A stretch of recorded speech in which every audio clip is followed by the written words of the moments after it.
어떻게 사람의 이 마음의 갈망, 이 어떤 영혼의 그 주림 같은 이런 상태를 목마른 사슴이 시냇물을 찾는다는 표현으로 해낼 수 있었을까요? 사람의 그 간절한 마음들이 그 목마른 시냇물을 찾는 사슴으로 묘사된 어떤 성경 말씀, 시편의 말씀을 다시 한번 상기시켜주는 아름다운 찬양을 들었습니다.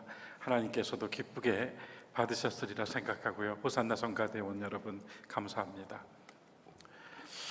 저희 집 앞에 문구점이 있는데요. 이 문구점 사장님이 주로 문구점 바깥에 의자에 이제 앉아 계셔요.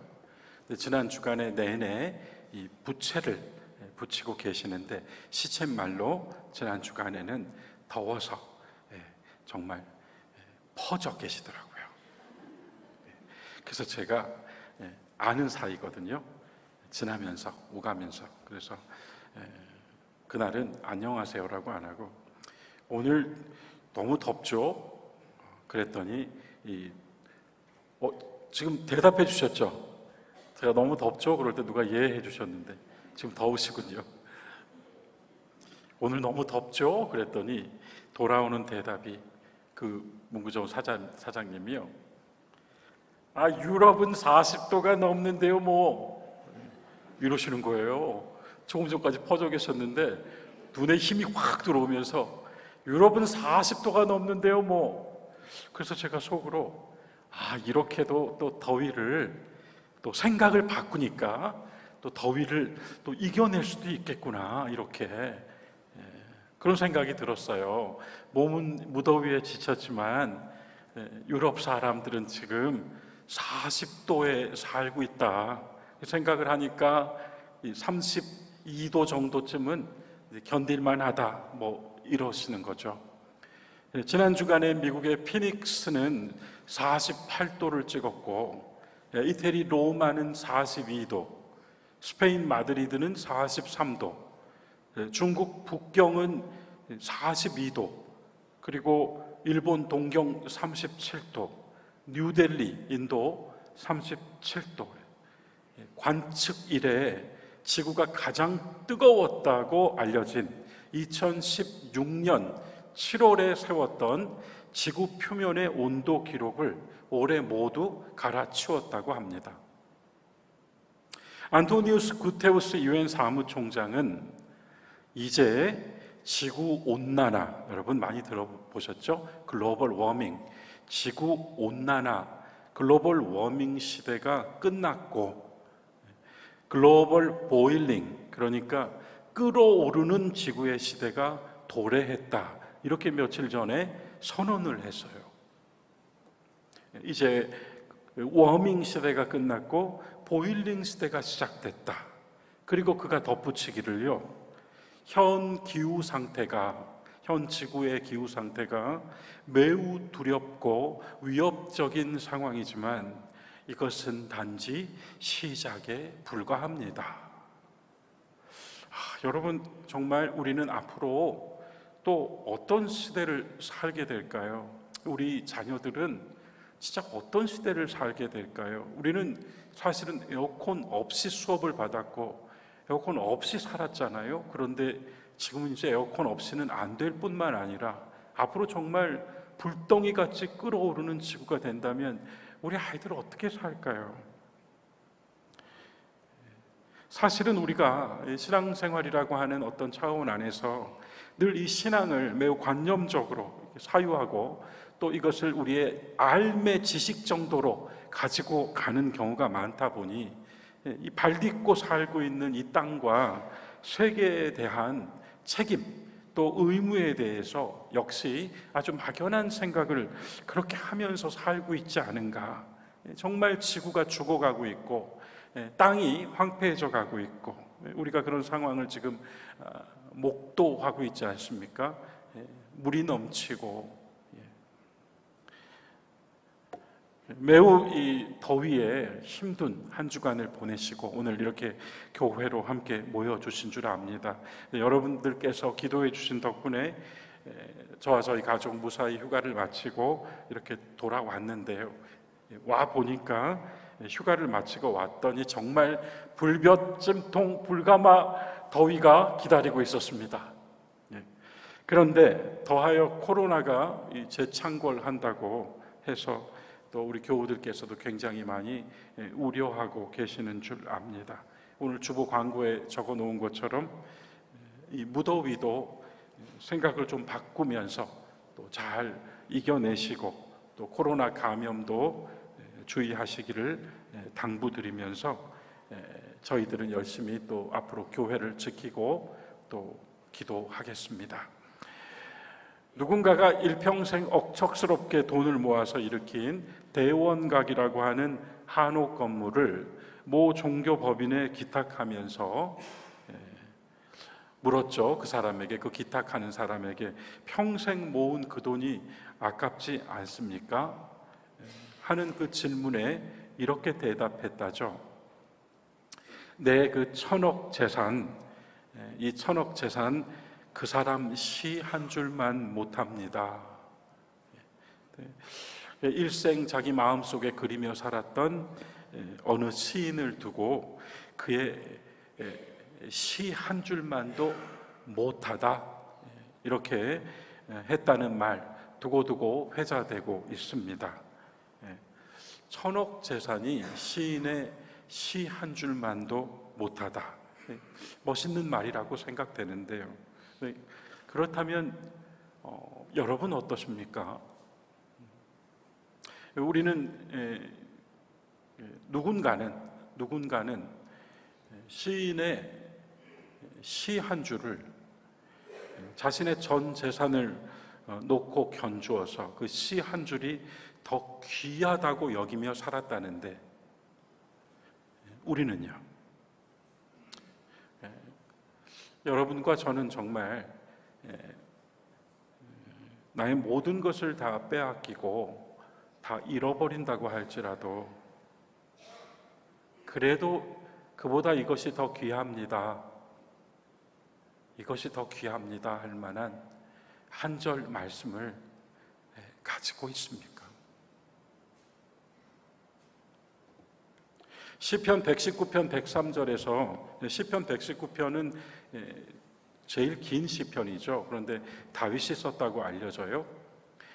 이 119편 103절에서 다윗이 아마 이 정도 표현은 아니었을까 저 생각되는데요. 103절에서 이렇게 말합니다. 주의 말씀의 맛이, 이 말씀이라고 하는 표현은 문자나 말로서의 어떤 지식이 아니죠. 말 그대로 말씀이에요. 주의 말씀의 맛이 내게 어찌 그리 단지요, 내 입의 꿀보다 더 답니다. 다윗이 이렇게 외칩니다.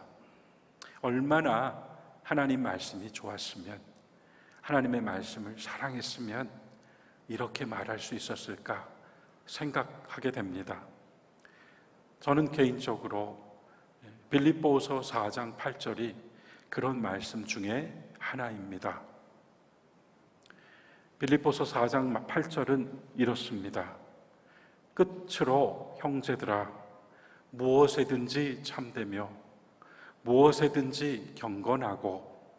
근데 우리 이 개역 개정 성경에서 경건하고라고 번역되어 있는데 어딘가 좀 이상하고요. 문맥이 좀 어울리지가 않아요. 그래서 여러 번역을 두루 확인해 보았더니 공동 번역 성서에 가장 비슷하게 원문에 닿아 있는 그런 번역이 되어 있다는 생각이 들었어요.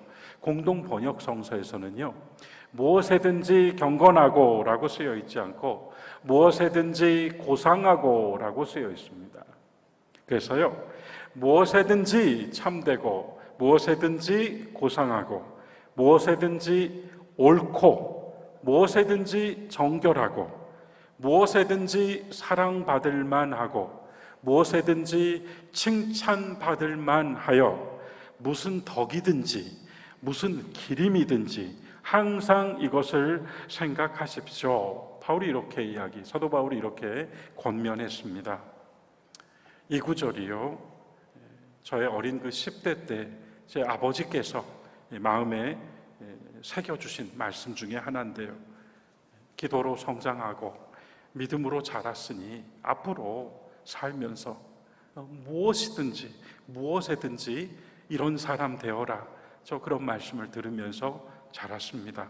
정말 그렇게 돼야지, 정말 그래야지, 그렇게 되어야 한다 하면서 저 자신의 신앙을 독려하고 또 어느 때이든지 신앙인답자, 신앙인답게 생각하고 신앙인답게 말하자, 그렇게 또 체근하는 말씀이기도 했습니다.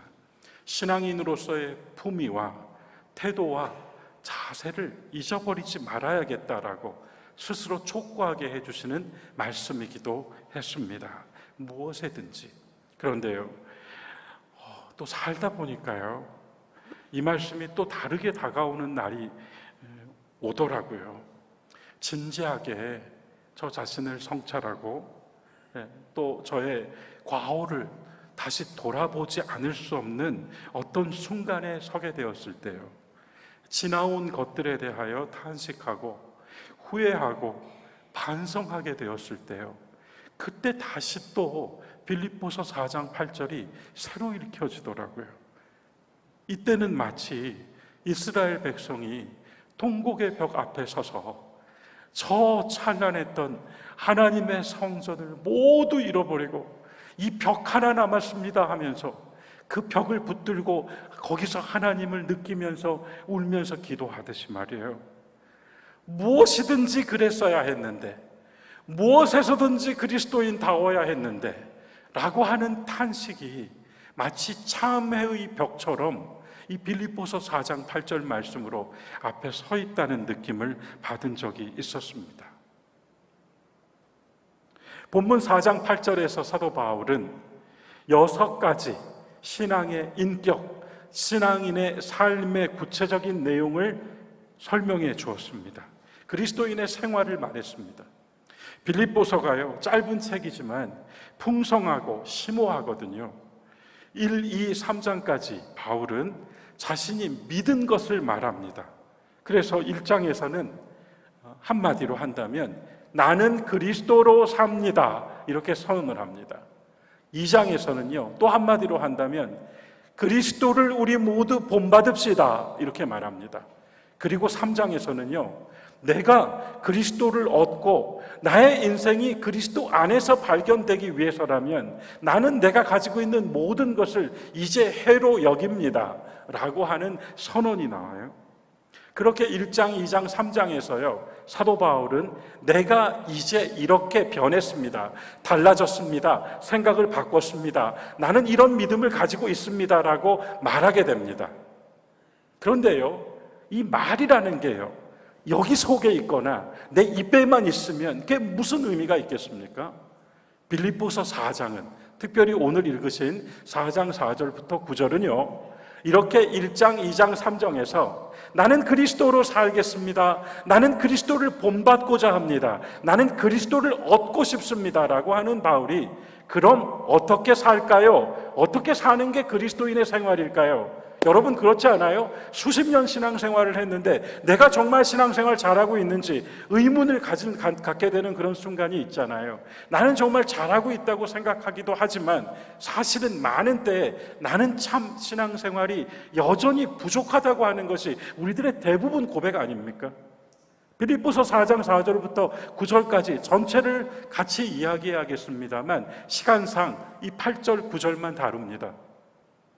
바울이 6가지를 말했습니다. 무엇에든지 참되고 알고 있는 지식으로서도 참될 뿐만 아니라 손발로 행하는 그 행동으로서도 참되고, 이 참되고입니다.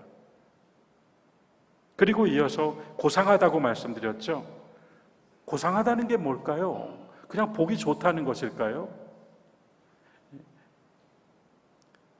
절로 바라보면 우러르게 되는, 존경하는 마음이 생기는, 그렇게 따라하고 싶은 고상함으로, 그리고 하나님 앞에서나 세상 앞에서나 옳게, 의롭게, 그리고 다른 어떤 것도 적어도 이 신앙 안에는 섞지 말고 위선이나 가식 없이 순수하고 깨끗하게, 이렇게 그리스도인의 생활을 먼저 4가지로 이야기를 합니다. 그리고 나서 다음 2가지를 덧붙이죠. 어디서나 누구 앞에서든지 사랑받을 만한 사람이 되어서, 어디서나 무슨 일을 하든지 칭찬받을 만한 사람 되어서 그렇게 사는 것이 그리스도로 산다이라는 것. 지식으로서의 신앙이 아니라 삶으로서의 신앙을 말해준 것이 바로 빌립보서 4장입니다. 사랑하는 교우 여러분, 그런데 말이에요, 참되고 고상하고 옳고 깨끗하고 사랑스럽고 칭찬받을 만하게, 이 말이 오직 기독교에만 있는 말인가요? 오히려 이 말은 모든 현자들의 가르침 속에 있을 뿐만 아니라 모든 종교가 비슷하게 가르쳐주고 있는 교훈이 아닌가요? 그렇다면 빌립보서 4장 8절이 나의 삶을 조명할 때에는 이렇게 살아야겠다라고 결심하게 해주는 강한 목표가 되기도 했고, 동시에 내가 이렇게 살지 못했구나라고 하는 참회의 벽이 되기도 했는데요. 4장 8절이 그 속에서 그리스도인으로 사는 삶의 덕목들이 어떻게 진리일 수 있을까요? 오늘 이 한 가지만을 여러분들과 나누고 내려가고자 합니다. 어떻게 진리일까요? 빌립보서 4장 8절은 왜 진리의 말씀이 되었을까요? 왜 목마른 사슴에 시냇물을 찾는 그 발걸음에 목을 축여주는 셈이 될 수 있을까요? 그것은 바로요, 참되고 옳고 깨끗하고 고상하고에 있는 것이 아니고요, 여러분, 무엇에든지에 있습니다. 무엇에든지요. 이 말씀의 힘은 무엇에든지에 있어요. 오늘 마태복음 5장에서 예수님 말씀하셨죠. 여러분, 남들보다 나은 것이 무엇인가요? 이 교회, 남들보다 세상 속에서 나은 게 무엇입니까?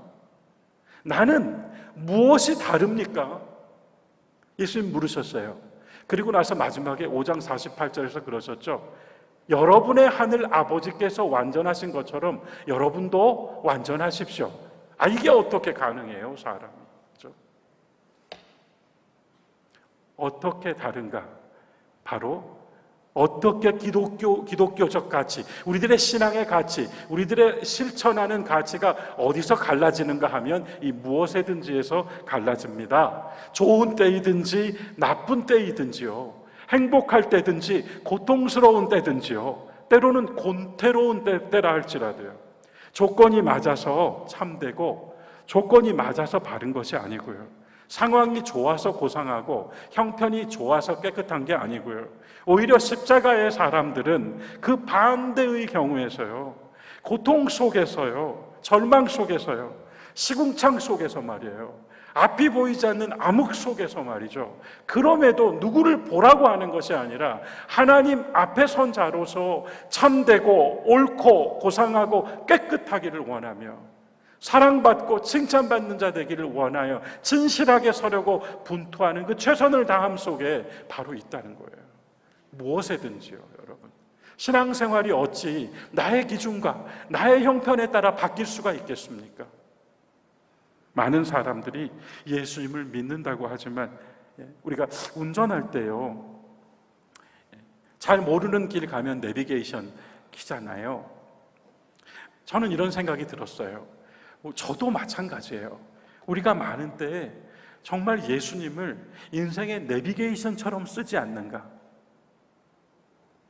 그러니까요, 내가 길 모르겠을 때 필요할 때는 입력을 해요. 하지만 내가 아는 길에서는 입력 안 해요. 그냥 제가 운전하면 되니까요. 여러분, 우리가 정말 나는 주님의 것이고 우리들은 모두 주님의 것입니다라고 고백하고 나서는데요, 그렇다면 우리가 여기서 말해야 할 예수 그리스도는 내 인생의 내비게이션이 아니죠. 내 인생의 드라이버시죠. 그분께 차키를 드려야 되는 거죠. 내가 갈 수 있는 길이 어디까지인지 알고 있기 때문에 그분께 나의 차키를 맡기고 나는 신뢰하면서 조수석에 앉아야죠. 그것이 주님께 맡기고 사는 삶이고, 그것이 바로 무엇에든지 어느 때이든지 어떤 상황에서든지 혹 누군가는 주저앉아 버렸을 때라도 다시 툭 털고 일어나서 오늘 이어지는 말씀이 뭐예요? 이어지는 4장 9절 말씀이 이렇게 나오지 않습니까? 우리가 한번 볼까요? 본문 4장 빌립보서 4장 9절 말씀 한번 찾아보겠습니다. 여러분 4장 9절 말씀 같이 읽어보면 좋겠는데요, 한 목소리로 함께 읽어보겠습니다. 너희는 내게 배우고 받고 듣고 본 바를 행하라. 그리하면 평강의 하나님이 너희와 함께 계시리라. 아마 화면에는 세 번역이 올라왔기 때문에 저와 좀 달랐으리라 생각됩니다. 안 되죠. 어렵죠. 우리가 어느 때이든지 말이에요.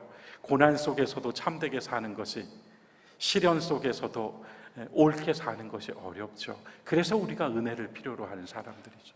그래서 약속이 이루어지죠. 어떤 약속입니까? 하나님의 평강이 여러분과 저와 함께 하실 것입니다. 하나님의 평강이. 결국 신앙생활이라는 게 뭡니까? 평온함이고 고요함이고 잔잔함 아닙니까? 우리가 염려하면 제일 먼저 뭘 뺏깁니까? 평온함을 뺏깁니다. 우리가 근심에 사로잡히면 제일 먼저 뭘 잃어버립니까? 잔잔함을 잃어버립니다. 오늘 본문에 다 그 얘기가 나오는 겁니다. 하나님의 평강이, 평강의 하나님이 결국 우리로 하여금 이와 같이 살고자 힘쓰고 애쓰는 가운데 우리가 무엇에서든지 어느 때이든지 이렇게 대답하면서 서고자 할 때에 우리 힘으로서만이 아니라 평강의 하나님이 여러분과 함께 하십니다. 그래도 믿지 못하겠다면 빌립보서 4장 13절이 한 절 더 주어집니다. 이거 가지고 나가십시오 하고요. 빌립보서 4장 13절은 여러분 잘 아시는 말씀, 내게 능력 주시는 자 안에서 내가 모든 것을 할 수 있느니라. 오늘 복음서의 말씀 주님께서 물으셨어요. 저는 오늘 이것을 제목으로 가져왔습니다. 여러분, 다른 것이 무엇입니까? 그래서 우리는 사도 바울의 빌립보서 말씀을 통하여서 대답해 보았습니다. 그리스도인은 무엇에든지라고 하는 것을 붙들고 있습니다. 우리는 상황과 형편에 따라 바뀌고 변하는 카멜레온이 아닙니다. 우리는 한결같이 한 걸음으로 주님께 맡겨버린 인생을 살면서 그 길을 걸어갈 때 이와 같은 생활의 덕목을 실천하고자 최선을 다하는 가운데 걸어갑니다. 거기서 이 말씀에 대답을 시도하고자 합니다. 여러분과 제가 육체로 살면서 어떻게 하나님과 같이 완전하여질 수 있습니까? 저는 이 말씀을 이렇게 받겠습니다.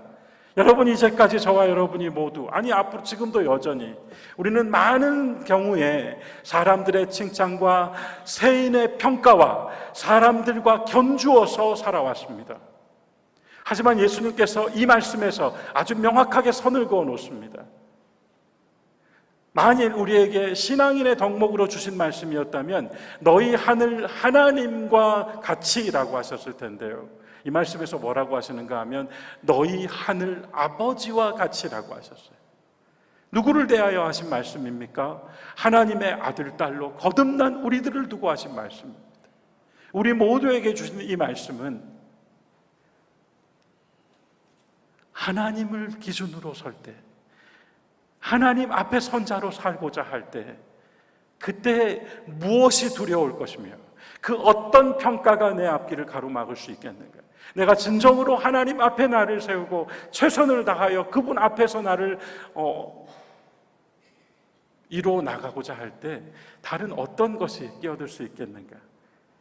하나님처럼 되라는 것이 아닙니다. 하나님 앞에서 살아보라는 말씀입니다. 아버지를 닮은 아들, 딸로 살아보라는 말씀이죠.